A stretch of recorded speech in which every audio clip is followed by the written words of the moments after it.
Okay guys, good morning this morning. Stand up for what is right in an unjust society. Silence is a crime. Do you understand Nigerian politics? I mean the status quo, the traditional standard, the existing standard. Do you really understand that?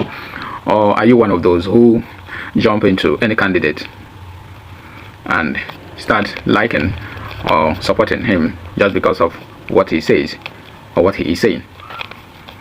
What is your measurement and how do you assess your candidates before you decide who to support? What is your personal ideology as a human? Then what do you want? Or what do you understand as politics or government or governance? These are questions. I am a political and social analyst by calling, because I watched the status quo. I was born in the status quo, and I need no papers, I need no pen, I need no sites to search to tell you what I know.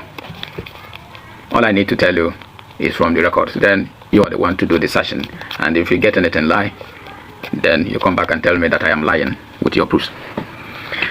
The only person the potential presidential candidate Tinubu is afraid of right now is His Excellency Mr. Peter Obi and the Obidients. I will tell you why. Tinubu is not afraid or scared or perturbed about any other candidate you can think of. Not Atiku, not Erufai.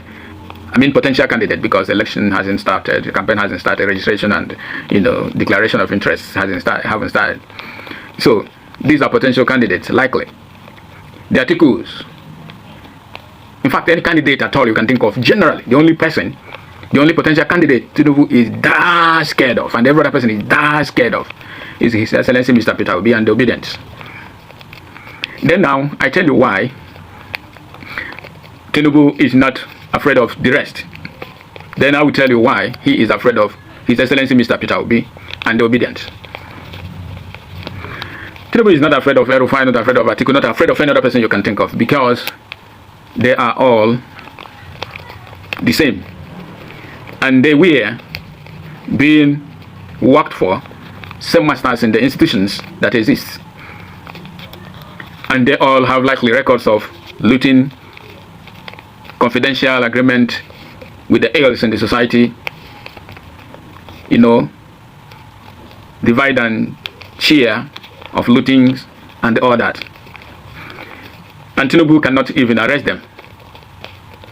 But with the powers, the incumbent, he can keep silent on them and work, because he is currently working with that same masters in the institution that have been working for all of them. He is now the commander that they are taking orders from. And importantly, he is still in line with the ideologies of the cabal. And who are these cabal? The northern Islamic leaders, the caliphates, the leaders of the caliphate, that caliphate you've been hearing. He is in line with the ideology for expansion of the Fulanese and Islam. You will never ever hear Tinubu condemn the killings in total. It is impossible. Any day he starts living right, to do the right thing, like asking question why the terrorists that are killing people must be dealt with seriously like terrorists they are, that day his replacement is possible, because that has been the ideology, the expansion of Islam and the Fulanese, to grab the land, displace with jihad. That same ideology that the Sadwana of Sokoto late, Sir Ahmadu Bello, tried to implement, that is always intelligent, stopped in 15th January, to stop Islamization. That they kept denying you, the reason they banned history, because they don't want you to study about Fulanese, the Fula Jihad, and how they came into the Hausa, conquered Hausa, and they don't want you to know about that, and they don't want you to know about the Civil War and what led to it. They don't want you to know the foundation of this mess we are into. If you know, you will get angry, and it is very easy to stop them. That is why they ban history, and they're still doing everything, but it depends on you. And that is why it is very easy for them to reprogram a whole lot of people, I mean the majority. And the real problem is the northern population, because the northern population are delusional. The youthful population, very, very delusional. And I'm afraid of them, because in democracy, when you have a population of idiots It is very, very problematic to make a better change. So Tinubu is not afraid of all of them. And they cannot say the real thing about Tinubu, because that rating they want to say, Tinubu has their own take of it too. So they can only scratch the surface based on politics. And there's nothing new they're telling you. Because though they are the same person who clapped for you, clapped for Tinubu yesterday because they want him to be in power, because they believe he's kill and divide. And now he's been there, he's working with those who he can control. And those who he know that he cannot control them, that they can give him serious problem, he systematically ignore them or sideline them. But there are things they cannot say. It's impossible for them to say. That's why they are cabal. But there are divides in the cabal now. But the incumbent is controlling them. Then the institution that be, Tinubu is in control. And they hold the bag of the money. So they are ready to do anything. These are the reason he is not afraid of any of them. And there is nothing they can tell Nigerians differently. And there is no different thing they can do. All they want is to grab power and loot their turn. Simple. And loot their turn while keeping the status quo going and even expanding the system that is eating us deep. So there is nothing, there is impossibly nothing. You listening to them is wasting of time. They are coming to air is wasting of time. There is possible thing they can. There is nothing they can tell you new. The only person that is telling us everything new is His Excellency Mr. Peter Obi and Obidients. Then now, based on character, based on capacity, based on personality and records of persons in politics, these two are different, totally different, opposite to each other. The rest, the Tinubu and the rest, and Peter Obi and Obidients, two different. Peter Obi is coming from a clean, very clean record of a government he've been into. If you ask questions like if he did magic in Anambra, you're being childish. Because Anambra is a state that created just in 1990s. You get it? So, and from then, little by little, the state is coming. And he did his possible best. It's impossible for you to do magic. But he did a whole lot and saved a whole lot for the successors to use them. And they do it as it is. A good government don't come and spend everything and leave everything empty. No, you must keep something to start with, that is capital. A clean record that is, his record is intimidating. And he is a person that refuses pension. The pension, the legal, official, institutional pension, he refused them. No gratuity, no short land, no anything. His record, he is too far ahead of Nigerian politics. He is from a clean record to set the pace, a new Nigeria. And he is the new Nigeria. He is living the new Nigeria by character, by compassion, by capacity, by record. And he is displaying it, uniting Nigeria even without having been in power already. So it is not something you can find difficult to, understand or see. It is something you can see. It's not something you can, that is it. So this great youthful population is with him.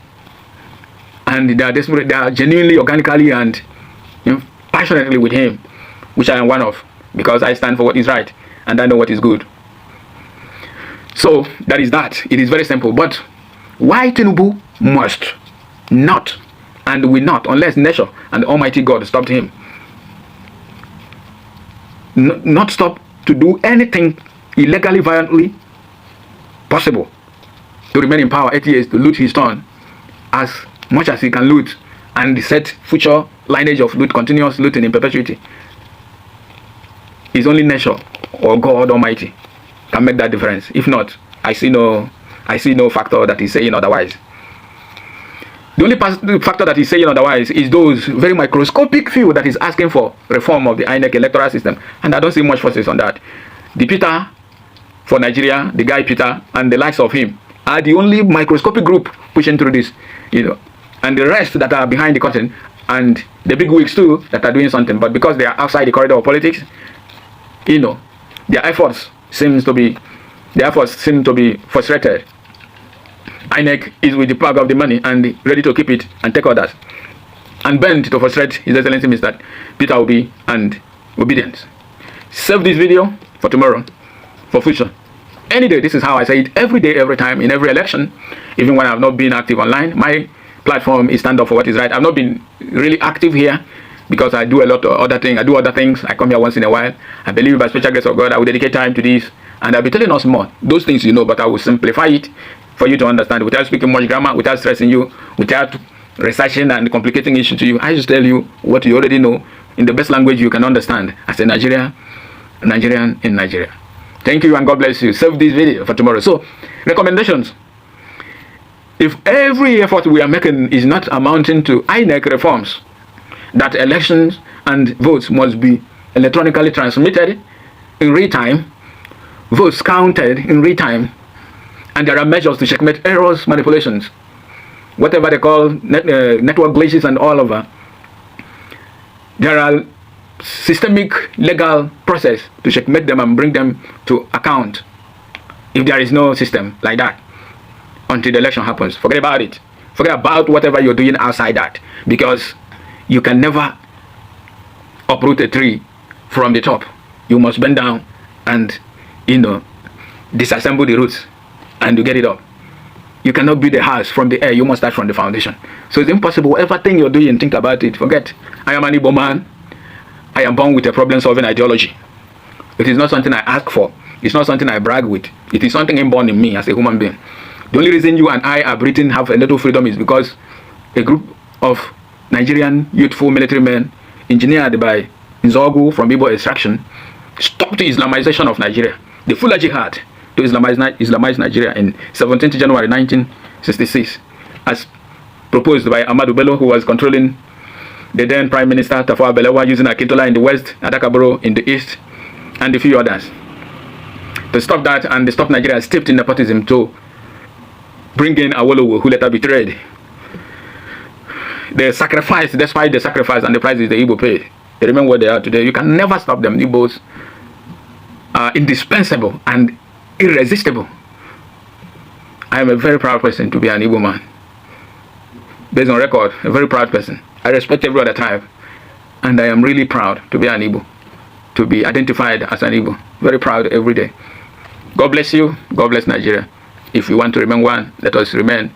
But if we cannot remain, let us know how we can. One Nigeria is possible. I mean, a new Nigeria is possible. But let us see if these people cannot. If you cannot win them, I think by the time we don't try to let the system work, we are not helping issue. And if we are not trying to help issues, their children, their generation will continue, and the status quo will go on. So we will start making replacement from now, and we should start from the roots. If you're not doing that, or we're doing anything outside that, your space, your life, your team, your whatever you're doing, it amounts to nothing. I'm telling you the gospel truth. I am not painting words. I am not trying to exaggerate. I am not trying to impose. I am not trying to do otherwise, but keeping it real and saying it as it is. God bless you. Stand up for what is right and unjust society. Silence is a crime. Thank you.